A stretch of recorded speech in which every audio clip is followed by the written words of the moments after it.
ku danna subscribe. Sannan ku danna alamar ƙararrawa domin ci gaba da samun shirye-shiryenmu a kodayaushe da zarar mun dora. Assalamu alaikum wa rahmatullah. ‘Yan uwa sannunmu da ƙara kasancewa tare da ku a wannan channel namu mai albarka na Hausa Program TV. Muna roƙo ga sababbi ku daure ku danna mana subscribe da alamar ƙararrawa domin ci gaba da samun shirye-shiryenmu da zarar mun dora. Muna roƙon da ku yi mana liking sannan ku yi sharing domin ‘yan uwa su ci gaba da amfanuwa da wannan channel namu. Insha Allahu akwai shirye-shirye da dama da muka tanadin da za su rinka zuwa a wannan channel da za su fa'idantar da al'umma sosai matuƙa gaya.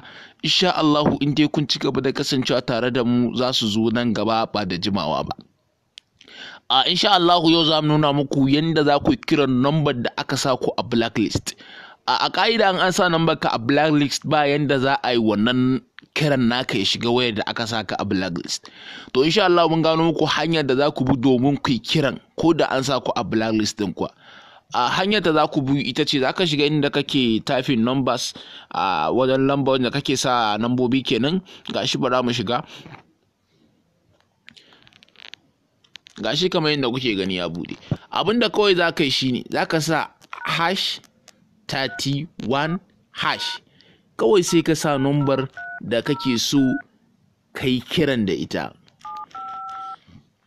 Misali gashi ba a sa komai a ƙarshe, ko in ka sa wannan #31# in kawai shikenan sai kai dialing, kawai sai kai kira. In kai kira shikenan insha Allahu za ta shiga. Ko abin da ya fi blacklist aka saka number nan za ta in ka kira ba ta shiga ba to ko matsalar ne to ko kuma wayar aka shi take kawai shine. Insha Allahu ku ci gaba da kasancewa da wannan channel namu domin ci gaba da kawo muku abubuwa da dama da za su amfane mu su amfani al'umma baki ɗaya insha Allahu rabbi. Wassalamu alaikum wa rahmatullah.